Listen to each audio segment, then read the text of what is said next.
Greetings, everyone. Richard Solomon, taking care of business. My Father's Place Radio, and out of the question, when we are listening to new music, there is no doubt that we have an artist in residence. So we welcome Joe Refano to the studio. And Joe Refano, you can catch him at joerefano.com. See, that's easy, right? All right, so welcome to the studio.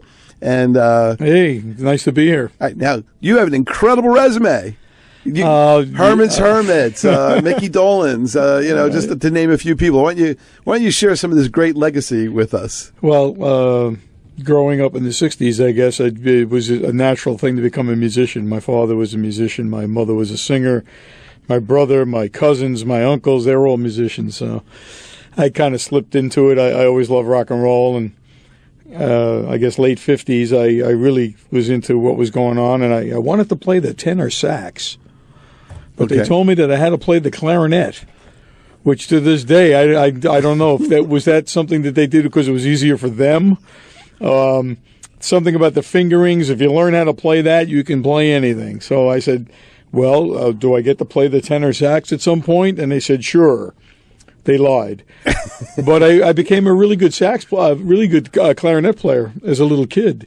So much so that when I was in junior high, I was playing in the high school band and orchestra and all that sort of thing. So then the Beatles came along, and there were no clarinets in the Beatles, so I became a drummer. Really? Because I had the rhythm in me, I guess. Okay. And I could keep beat, and I have even to this day I've got great time. So I became a drummer, banging on a literally it's like the silly story that you hear. I was banging on a small garbage can, a wastepaper basket, and driving my mother completely insane. My mother's only 20 years older than I am, so at least she could deal with it somewhat. But after months of begging, pleading, and all of that, I actually got a small drum set and became the singing drummer. I met a guy named Les Stoller, who maybe you know. I actually do. There you go. I guess I was about 13 or 14, and another guy that I met around that time was somebody by the name of Jimmy Sabella, who you may know also, Sabella Studios, very successful in Roslyn Heights. He's had numerous gold records and what have you. And we formed a band. What was the name of the band? That band was called the Roundabouts. Actually, we went through a series of names: the Noisy Neighbors. That's a cool name. The Roundabouts. I actually played with a fellow by the name of Richie Rector. May he rest. He's no longer with us, but he was also a really fine musician. And I was the name maker. I would make up all the names for these bands. So I told him, okay, you are Ricky and the Cyclones, which was our band that I actually was only 12 years old at that time. That band's claim to fame was that we won actually we didn't win, we came in second at the Malvern Talent Show. Wow. Which is really a big deal. From what they tell me, it's still going on. 50 some odd years later, there's still people, every year doing the Malvern Talent Show. And have they asked you back to be a celebrity judge? No, they haven't, but which might be a good thing. I'm making a call after the show. Thanks. I'm going to call them up. But it's funny. I remember that because it was such an amazing thing. The Beatles, I Feel Fine, had just been released, and here we were, 4 12-year-old guys. And we got the record, and we all huddled that afternoon, and we said, wow, we should play this at the talent show. And we did. Wow. And apparently it worked, because we came in second to a guy, a teenager, much older than us, who was a comedian. And he was, pretty funny. I don't know how funny he was. I mean, some of the stuff was probably over my head. I mean, I was literally 11 3/4. So, but think of that accomplishment for you at such a tender young age to come so far so fast. Yeah. It was that's amazing. cool. That's a great achievement. It was cool. I mean, we talked about it for years after that, but so that was the beginning of all of this. But I've been playing in bands and all of that since I was 11. All right. So wait. I don't want to skip anything. So you're 11 years old. Did at that point have you bought your first 45, 78, 33, anything? A lot of. My dad worked for Channel 5 television. Okay. In what capacity? He was a video operator. Okay. He was hired in 1948, a couple of years before they actually went on the air. And He was the sixth guy hired by Dumont. Wow. WABD TV. And so I basically grew up in a TV studio. And one of the perks of being the son of a guy in that position was that they would get all kinds of stuff that they were going to either use promotional or they would throw away. And he would bring home boxes of records. So I had zillions of 45s. I had a lot of Elvis. The Everly Brothers were my particular favorite, and I had all their stuff. But all that 50s, Buddy Holly, and I was a little kid. I mean, in 1959, I was only 7 years old, but I loved Sam Cooke, the Everlys. Elvis, it's a funny thing about Elvis. I was never a big Elvis guy until I got older, and I realized what he was actually doing. All my older cousins, all the females, they all loved him. Maybe that had something to do with me not being able to dig him. The rebellion thing. If they like him, I can't. That one of those deals. Oh, but so I love that music. You're also a rocker. You were a rocker. That's true. But, when I became older and I could actually understand, I realized that 1950s Elvis was a serious dude. I mean, John Lennon put it best when he said before Elvis there was nothing. I mean, so... And Tchaikovsky. Yeah, really. Beethoven, all of that. None of that counted, you know what I mean? But I understand what Lennon was, what he was getting at. But for me, it was the Beatles. And, I was a funny kid, though, because my father...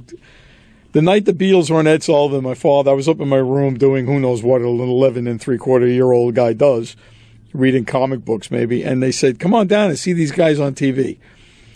And I had heard, the girls in the neighborhood talking about the Beatles are coming, and I was like, the Beatles? And every drawing or anything that had to do with the Beatles was always a beetle, a bug with antennas. So I really had no idea what it was all about. And I went down and I watched the Beatles on the Ed Sullivan Show. And it wasn't that I was like a wise guy or I was arrogant at that age, no. But I saw them and I was like, oh, the Everly Brothers. Because Lennon and McCartney's vocal harmonies sounded so much like it. And it wasn't until years later that they themselves said that they had patterned themselves after the Everly Brothers. And which to me it seemed pretty obvious, because at that age I had no preconceptions about anything. I just heard it, and that's what it sounded like to me. So I didn't really get the Beatles. The whole Beatle thing really didn't wash over me until a few more months had passed. Okay, and then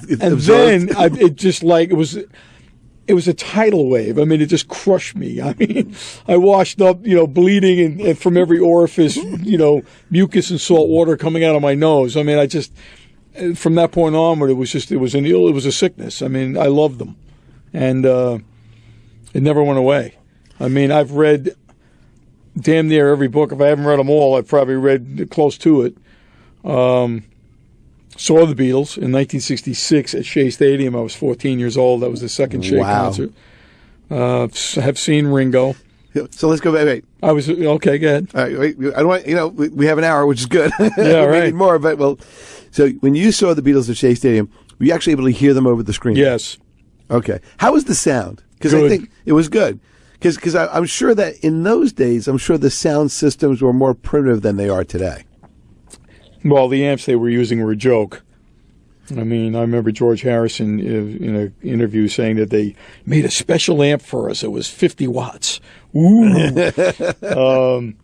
But honestly, I don't think it's selective memory, but I thought I heard everything fine. All right. And what they were doing was something interesting. They were not only were they using a small PA system on the stage where they were set up, because they had no monitors or anything, but they somehow had taken a feed out of whatever they were doing, and it was coming through the stadium speakers like that they used to announce a baseball game. Right.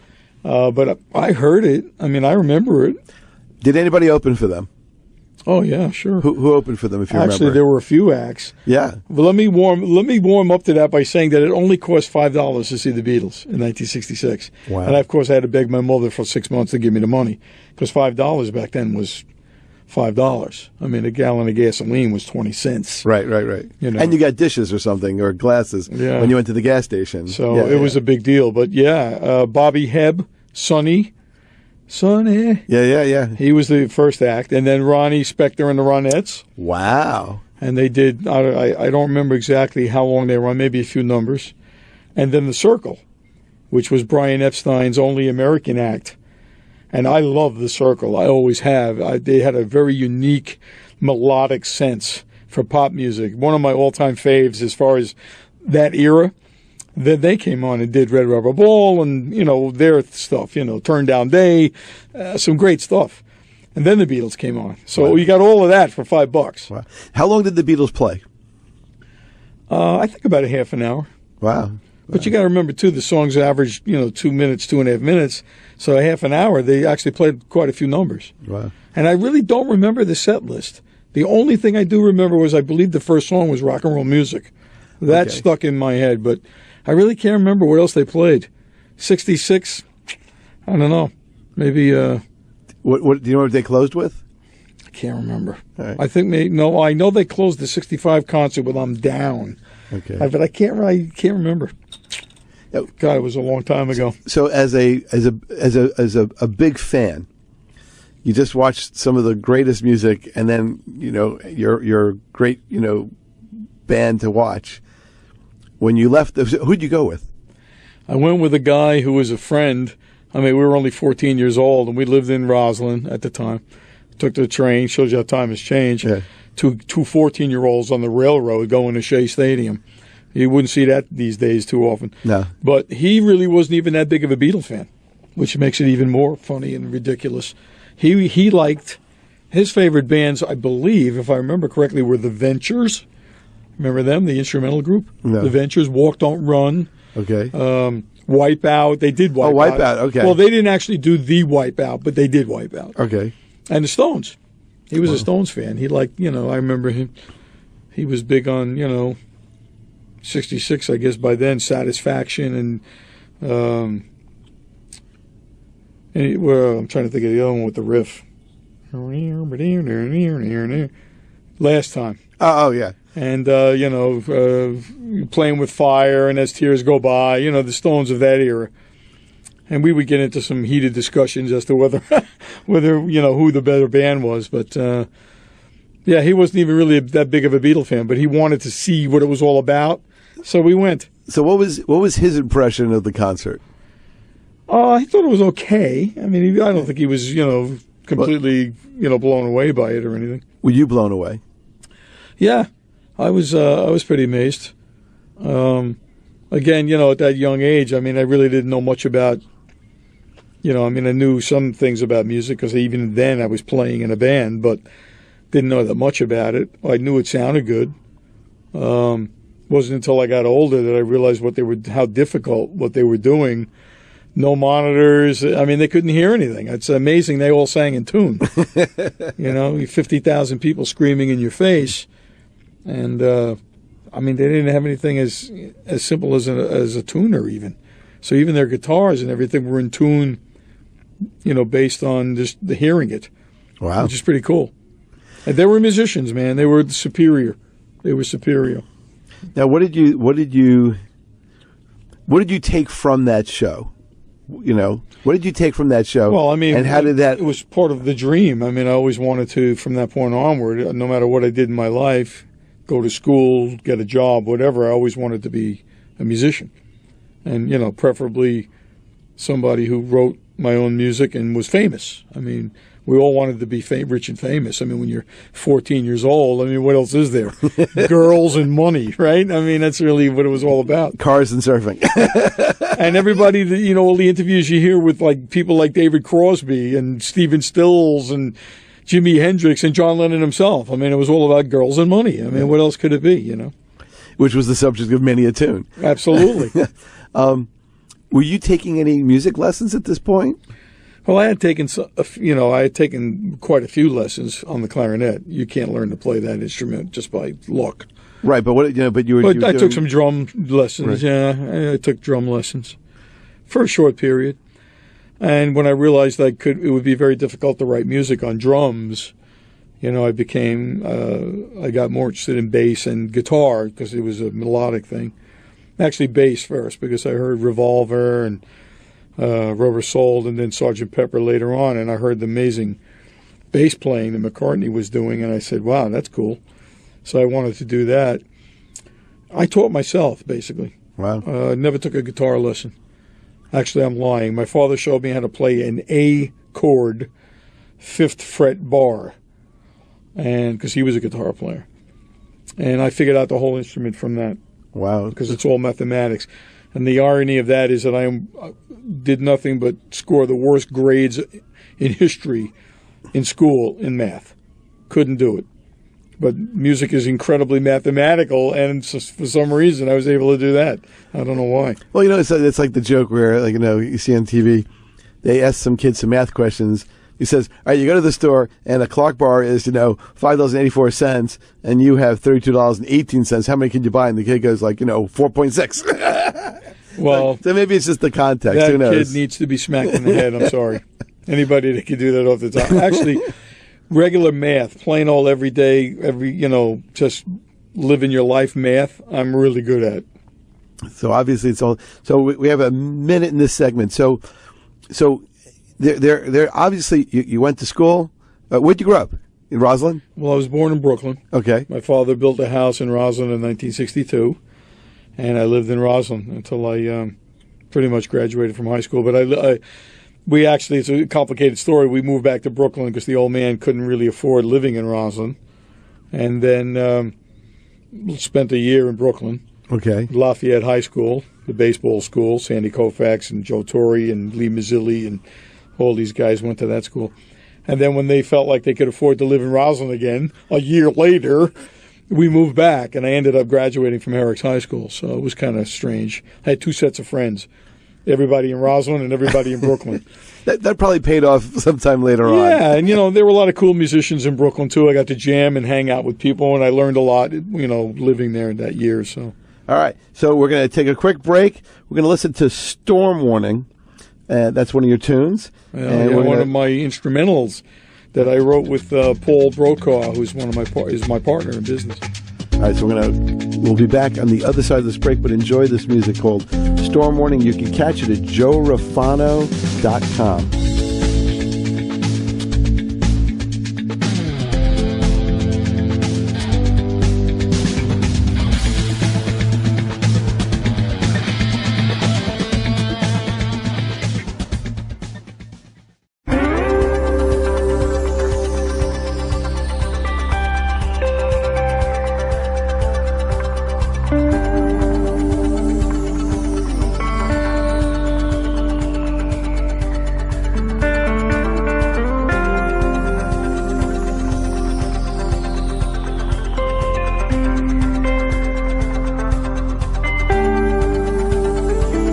You're rocking with Rich Solomon and Joe Refano.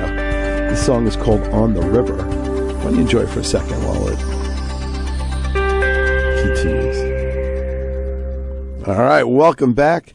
Richard Solomon, Joe Refano, joerefano.com. And this guy is just fascinating. And I tell you, it's really cool to meet people who love and immersed in music. If you missed the first part, hit the rewind button or catch us up on YouTube or all of our different platforms, because he actually went to see the Beatles in '66, which many people can't really say. That's very true. You didn't save the stub, did you? It's a sad story. I had the stub, and I also had a letter from Sid Bernstein that said, "Dear Beatle fan, contrary to popular belief, there are tickets available," because people said, "Oh, it's sold out." So people were assuming that it was sold out, so people didn't buy tickets, so they didn't sell out. And I had it on the wall in a frame in a place where I lived with a bunch of guys, and it was unfortunately stolen off the wall. And I'm sure it was uninsured. No, I was, I was 20 years old. Wow. But yeah. Talk about a piece of rock history. But you know what? I met Sid years later, and some guy was selling Shea Stadium tickets, and the little flyer that came with them that said, "Dear Beatle fans, the Beatles are coming at Shea," and all this kind of thing. So I bought it. Okay. And I had Sid sign it, and it hangs on the wall in my office, even though it's not the actual ticket that I had. Close. It's close. Yeah, it is the same ticket. I recognize it. It has that little picture on it and everything. But, And was it a $5 ticket? I think so. $5.50 maybe. Oh, okay. Yeah. All right. So you graduate. Where does life take you next? After high school? Yeah. I went to Nassau Community College for a couple of years. Right. And at that point, I'd been playing in several different bands, and I don't know. I guess I wasn't really sure what I was going to do. I went to New York Tech because I was interested in television and media because my father, that was my summer job, which actually leads us into another Beatles story. We love stories. This is story time with Rich Solomon. I was a part of my summer job, and it was my last official duty in the summertime was I was one of the cameramen on the Jerry Lewis telethon. Really? Because that used to be it was done by WNEW TV, and then they hooked up to all the other stations across the country. Of course, it wasn't as big as it became, but it was a big deal. And I was in college. I guess I was in my first year of college, which would have been somewhere around 1971. And here I was. There was 3 cameras, left, right, and center. I'm the center camera. I'm a kid. The only reason I'm there is because my father worked there for 38 years. So that was my father's place. Yeah, right. So I guess it was. I think it was the Statler Hilton. It was where they used to have the shows. 53rd and 6th Avenue. Something like that. Yep. So here we were doing the telethon. It was a 12-hour shift. It was amazing. It made a ton of money because it was all union. And I'm on camera, and there's Jerry up there doing his thing, and the director of the show in my headset says to me, "Look to your right, but don't move the camera." So, at first I'm confused. I thought maybe I didn't hear him properly. I said, "Come again?" He said, "Look to your right, but do not move the camera." So I turned to my right, and John and Yoko were standing 10 feet away. They had been watching into Dakota, or wherever they were living in those days, 1971. Maybe they were still downtown, and they were in that weird little apartment. And they were watching, and they came down. And the look on Jerry Lewis's face was priceless. He looked like he was going to have a heart attack. Wow. And Lennon, I guess it must have been a cold Labor Day weekend because I think he was wearing that fur coat that he was known for. And they went up and they donated $10,000, which in 1971 was a ridiculously massive amount of money. So that was another Beatle thing that happened to me, 5 years after having seen them live. Did you get to interact with them at all? Or? No. I mean, they looked at me. I looked at them. They saw me looking at them and smiling. I mean, but that's as close as I got to him. Wow, interesting. Yeah. Funny story, right? Life is the intersection between preparation and opportunity. So you had opportunity, and you were prepared for the moment. So there you go. It was a pretty amazing thing. All right. So after this, what leads you next, and where are we gonna go musically? Musically, what are your music directions? Well, an old friend of mine had discovered this new band that nobody had ever heard of. I know I'd never heard of them, called the Allman Brothers. And I ran into him, and he said he was interested in starting a band. But he would only be in it if we did Allman Brothers music. And I was like, well, who the heck are the Allman Brothers? And I've never even heard of them. Anyway, so that was the next thing. I got to hear the Allman Brothers and, the kind of styles and things that they were doing. And it was almost like taking music lessons because he taught me their music. And I learned so much from playing their music in the early 70s. It was ridiculous. And so I always have a fond feeling for the Allman Brothers and their music, and actually got to see them a bunch of times. It's funny, I skipped over a whole thing. I saw Jimi Hendrix 3 times also. Wow. Now, was this Jimi Hendrix Experience, Band of Gypsies? Experience. Okay. And that really influenced me a lot as well. But, I'm a 60s guy. I mean, I saw Cream. I saw The Doors, all these people live, and they all put their stamp on my musical consciousness, for lack of a better description. All right, so let's go. Where did you see Jimi Hendrix? Saw Jimmy with opening for the Monkees. Okay, that's an interesting pairing. And what was that? I guess that was 1967 at Forest Hills when the Monkees were on tour. Never heard of Jimi Hendrix. Never saw him before. I was in 1967. I guess I was 15. And he just blew the doors off everything. I mean, immediately the next day I had to go out and buy the album. And that was, wow. It's hard to describe that experience. Well, what was it like to see Jimi Hendrix and then the Monkees? Because, they don't really seem like they don't really seem like they belong together. Well, it was all Mickey Dolenz' idea. Years later, when I was on, out playing with Mickey, I had long conversations with him about that concert. And I even said to him, "You're probably not going to believe this, but I was there." And Mickey had seen Jimmy at Monterey, and he was the one who suggested that they take him on tour. Because, the Monkees, for all of their teeny bopper, juvenile sort of like thing, they were really into the music. I mean, they were really into it. And he loved Jimmy and wanted to take him on the road just so that he could help, almost like break him in the United States. And it was very odd. I was not a big Monkee guy. The reason that I was there is somebody I went to high school with who knew me and Les Stoller and some other people that I went to high school with. His father worked at Forest Hills. So we had 10th row center seats, wow, which were $10 in those days for this band, the Monkees. And I mean, I had certainly seen the TV show, and I thought it was okay. I mean, it was like, 4 American guys or 3 Americans and an English guy doing A Hard Day's Night every week on television. It was basically what it was. A little less documentary than A Hard Day's Night, but I mean, you got the idea. They wanted to be the Beatles. And so, I mean, I like some of the music. I mean, how could you not? Oh, yeah, the music was... I mean, it was written by people like, Carole King and, people of that ilk. Right. From that, Neil Diamond, wrote I'm a Believer. So, yeah. So, I mean, the music was cool. So I went and I checked it out. And I'm telling you, me and the 2 guys I was with at the show, we had no idea about Jimi Hendrix. I mean, he was like an alien dropped from Mars. I mean, with the flowered bell bottoms and the afros out to here, and the volume, it was so loud, and the playing was so completely unlike anything that was going on in pop and rock music at that time. Wasn't he also a lefty? Yeah, a left-handed black guy. I mean, it was like, wow, this is so completely different. So, I mean, that was a big influence. But then after Jimmy, then came the Allman Brothers a few years later. And, I mean, I like Clapton. I love Cream. I mean, I was influenced by all of those things. And I saw all those people live. It's interesting. Do you ever see the Eric Clapton documentary, Life in 12 Bars? Yes, I have. It was interesting because they talked a lot about Duane Allman's influence on, the Layla and other songs. Well, yeah. I mean, it was, Clapton loved them. He loved Duane.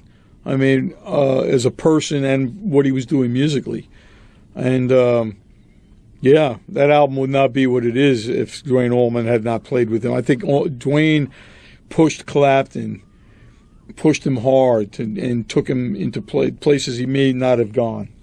And, Well, Clapton also was with the Beatles, too. So, they all kind of... Well, Clapton loved Jimmy, too. Yeah. I mean, Clapton was crushed when Jimmy died.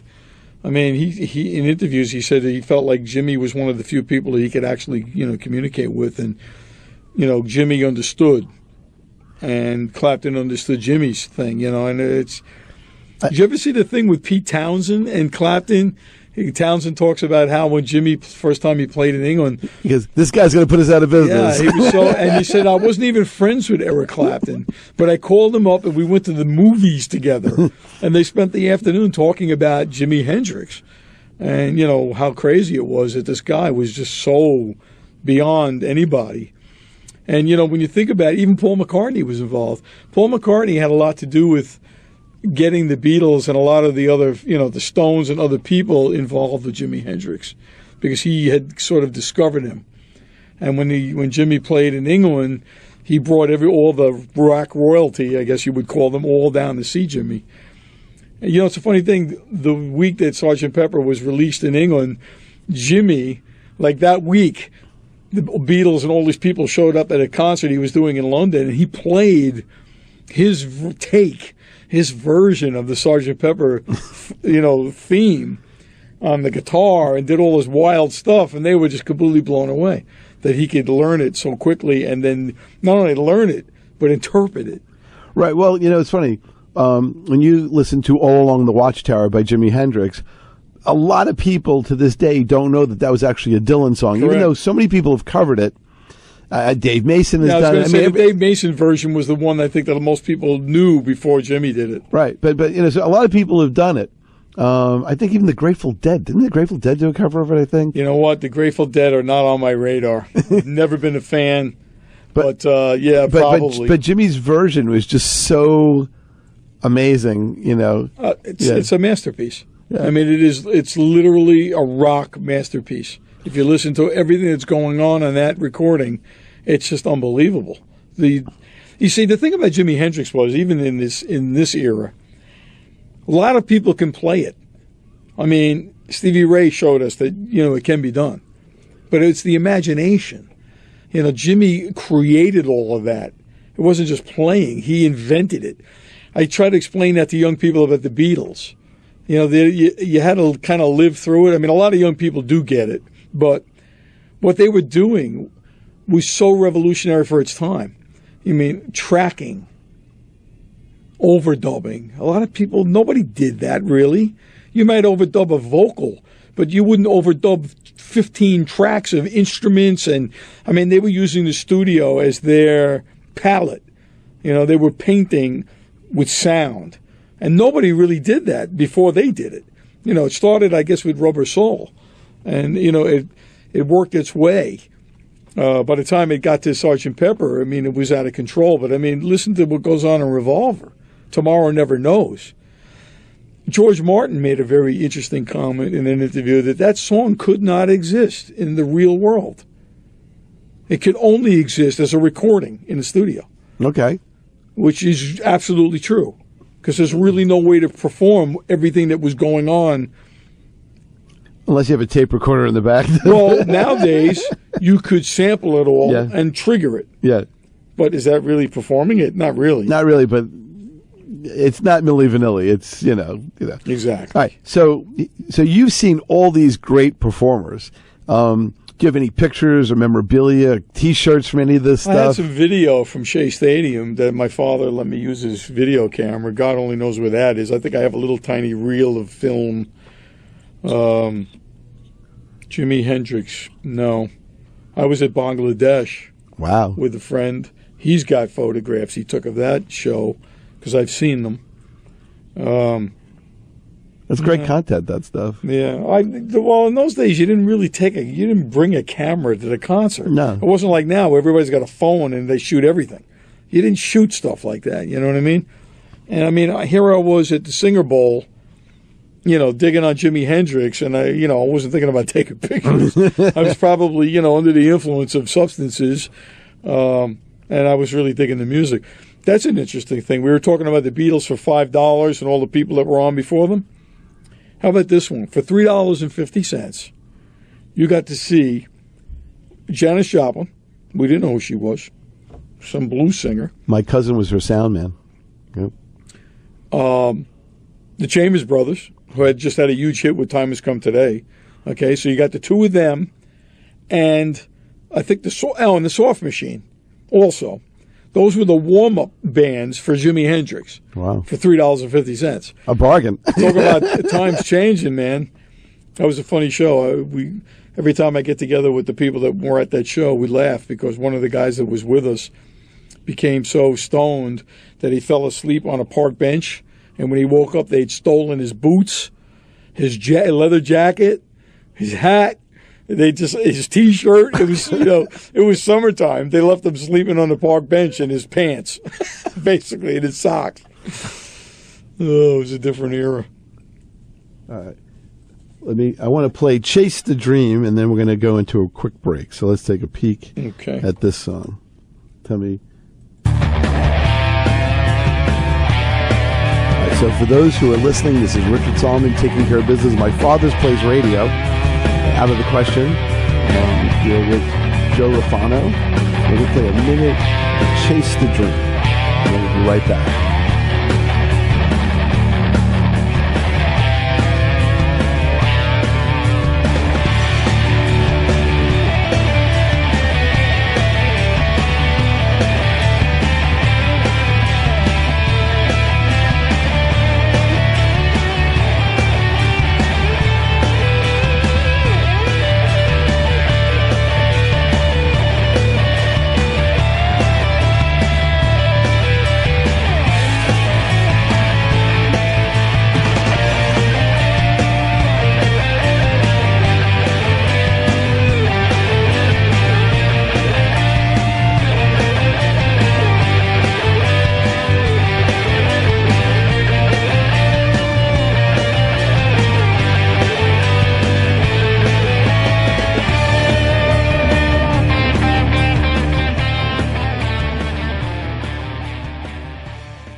was late last night in a deep December mood. I saw white on woods in a field neath moonlit skies. Through the midnight air there came a falling star, and it fell to earth right before my eyes. And it made me think of you are rocking with Rich Solomon and my special guest, Joe Refano. We're listening to a song called I'll Remember You, sung by Shannon Ray Amoroso. Tell me about that song. I'm going to play it in the background. Well, it was we had a project in my day job, which is a company called Media Mechanics. We produce video and music and radio and TV commercials and all kinds of things. And we were asked to write a song for a TV show. I can't remember what show it was or anything like that, but that was the outcome. Right, Shannon Ray was an awesome talent on Long Island for many years. She has moved to Florida with her family, but we speak. She's a very talented girl. Well, tell her that she's got a beautiful voice. Yeah, tell her that Rich Solomon says you got a beautiful voice. I'll do that when I talk to her. I'm glad to have played her on the radio and have her on FM. All right, so we only have 17 minutes, so we got to do the lightning round. All right, so you actually played at my father's place. Yeah, back in the late 70s with Kenny P and Rocket 88. We opened for Greg Allman. I think we opened for Roy Gallagher. It was fun. That's where I met Epi, actually, in the mid-70s, and I guess we were, begging for him to book us. Right. So what is it like to play 30 years later at the new My Father's awesome. Place? Love it. So, Epi knows Les Stoller, and he knew that I was involved with Les, and he was booking some small little places around Sea Cliff and Glen Cove before the new My Father's Place opened, and he actually booked. I have the honor and distinction of being the only cover band Epi has ever booked in his entire career, that being the Liverpool Shuffle, the Beatles band that I'm the leader of. And we did a show for him, and he really dug it. And so we're going to be at my father's place. All right. For like a Beatles Sunday brunch on Sunday, September 23rd, which is coming up soon. All right. Now, for those people who are listening on iTunes, YouTube, and our other platforms, if you missed it and this is the future and this is historic, go to myfathersplace.com or joerefano.com and then look on the website. Maybe you'll catch them on a return on a return somewhere. So because we post these things, they stay up there forever. Cool. Right, so let's talk about the Liverpool Shuffle. How did that start? What's it all about? I was on the road with Hermits in I guess it was 2003, and a Beatles tribute band opened for us in Syracuse, New York, and I was intrigued. I mean, I had heard of Beatle tributes. I mean, Beatlemania was on Broadway and all that. Had never seen a Beatle band. I thought they were pretty cool, and me being a Beatle guy from way back, kind of like started thinking about, wow, it might be fun to do a Beatle thing. So I came home from, playing, and I said, well, what am I going to do? And I started looking for people, found some people, did, put together something. It lasted for a very short period. It was hard to get gigs. But I was always on the lookout, looking for the right pieces. And I found some people. I was, like I say, I'm very lucky and privileged to have been able to play with some really good people and met some good people. And years later, put together a band and had some notoriety and success. That band broke up, but then I went and got more guys. The guys that I'm playing with now, who all have Beatle backgrounds. I mean, the bass player, Freddie Giovanelli, actually worked for Paul McCartney for 3 years as a roadie and a guitar tech. And sounds very much like him singing-wise. He's really got it down. Sir Paul himself can't sing like this guy anymore. But, and one of the other guys, Jamie Bateman, had, subbed with various Beatle bands, and had also had his own band, Late Night Audio, which was a pretty popular band on Long Island. And the drummer, Brian, also had played with a lot of different Beatle bands. So everybody had the background, and they all had the feel and the sound, and And here we are. Wow. 4 years later, a total of about 15 years for me. I'm the one constant. A lot of the other guys, they came and they went. But, still playing. Like I said, we're going to be at my father's place. We've done a lot of the gigs around Long Island, Old Westbury Gardens and Cedar Beach, and a lot of those type of shows all around the place, and still going. Right. Still going. Then is there a website, LiverpoolShuffle.com? TheLiverpoolShuffle.com. Right. There's video, there's a calendar, there's contact information. All that stuff is there. All right. We also have a Facebook page, and you can see videos and things there. All right, perfect. So let's talk about Peter Noone. Okay. All right, you played with Peter Noone. Yes. Tell me about that. That's got to be pretty special. It was, like what I was saying before about being young and wanting to be in a famous band and all that. So it was great. I got a call from a friend who I played with, Vance Brescia, who was Peter's musical director. And I had played with Vance for many years with the Denise Gibbon Band, which is also, at the time was a very popular Long Island band. So he called me up and he said, I'm a guitar player basically, but, I played a lot of bass. And he said, I know you're a really good bass player. Would you be interested in playing with Peter Noone? And I was like, really? Hermits? He's still playing? He's still on the road?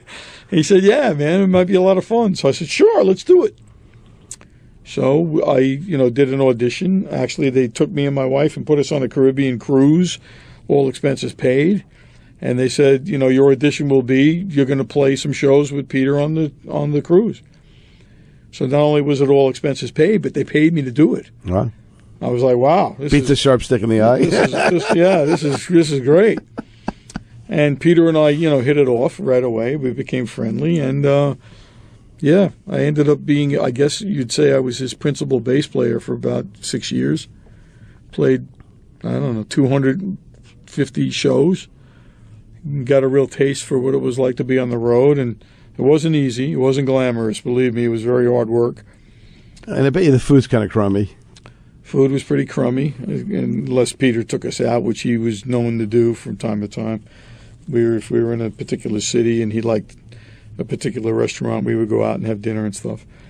But it was great. The money was decent. It wasn't spectacular. But, I had a lot of fun. I learned a lot about being on the road and met a lot of people, all the people in the other oldies bands on the circuit, because we played with a lot of them. Chad and Jeremy. I interviewed Jeremy Clyde, so yeah. And the Grassroots, the Buckinghams, those kind of people. And really, it was enjoyable. It was hard, but it was enjoyable. And I met the Monkees and I met Mickey Dolenz. And next thing I know,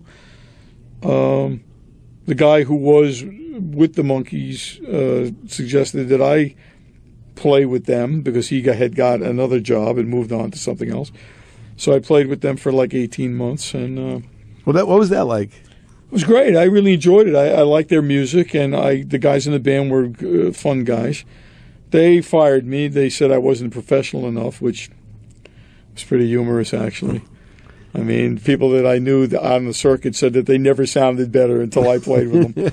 But, I think I don't know, I'm not really sure what the deal was, but somebody said that the guitar player maybe felt well, intimidated because he knew I was also a guitar player, which I had no designs on his job.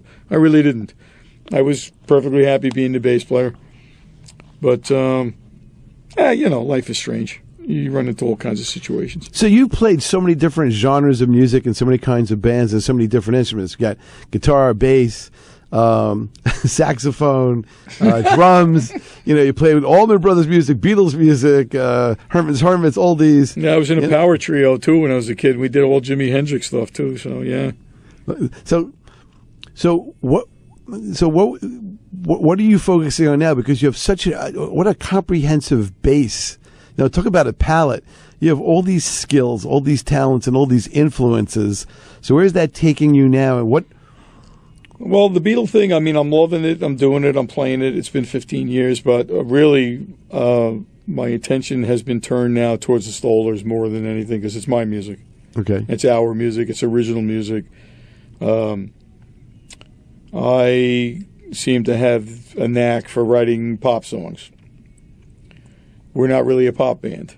It's funny, I said to Les Stoller that I always fancied myself John Lennon.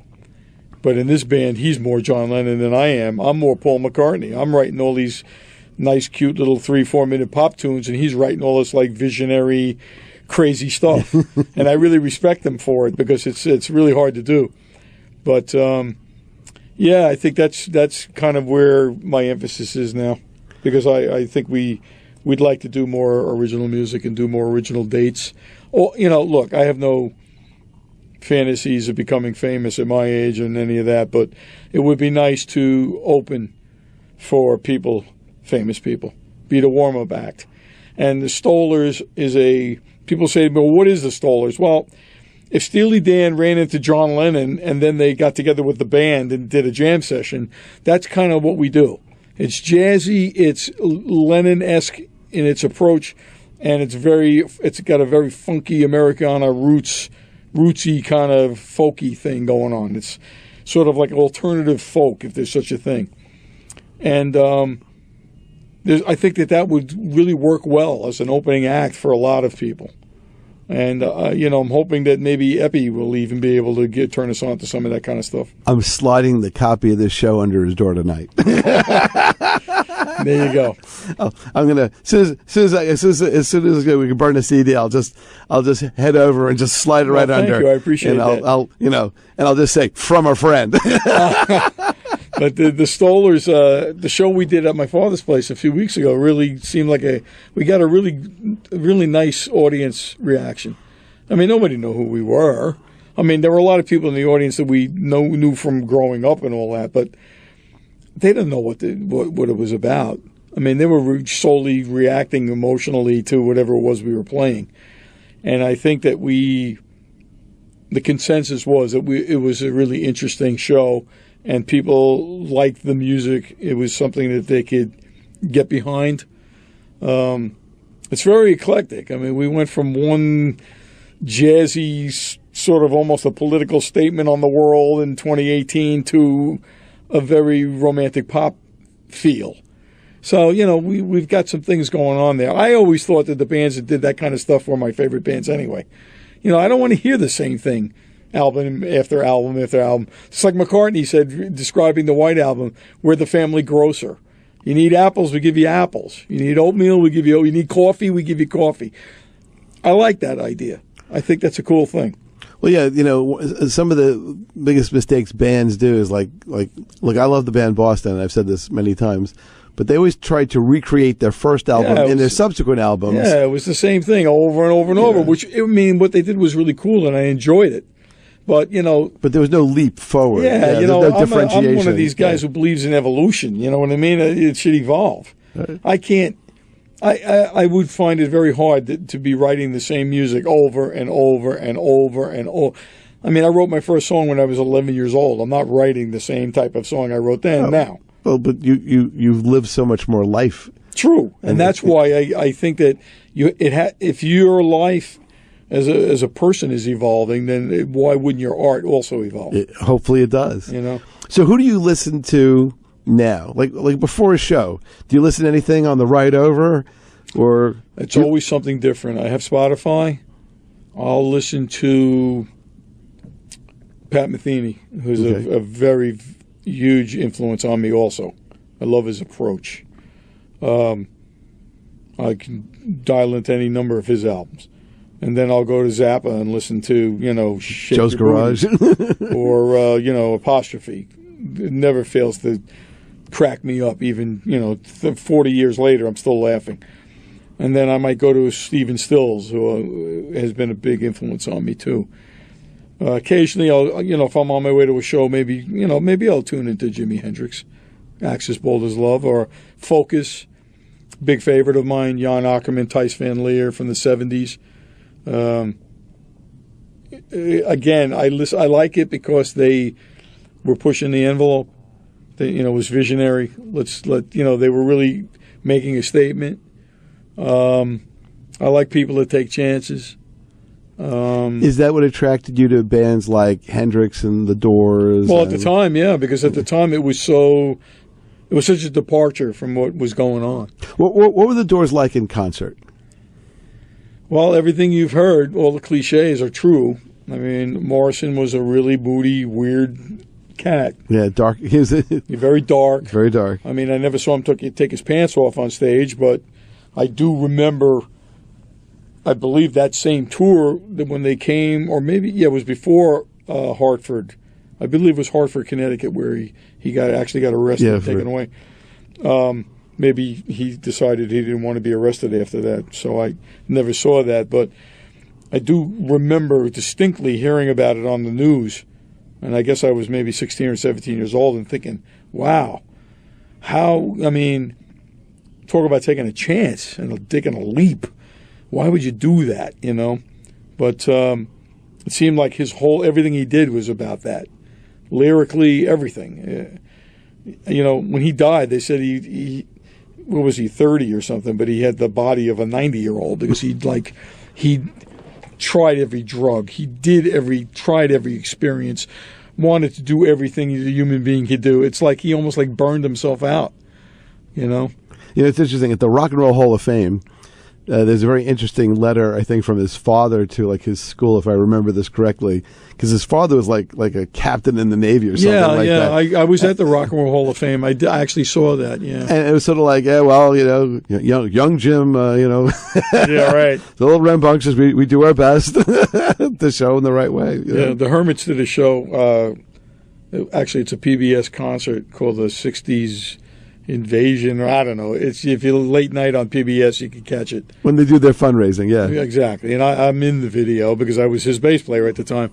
But that show was recorded in the auditorium where the Beatles played in 1964 in their American tour, and it's right across the street from where the Rock and Roll, a couple of blocks down the street from where the Rock and Roll Hall of Fame is. Wow! So when we played there, we all made a point to go.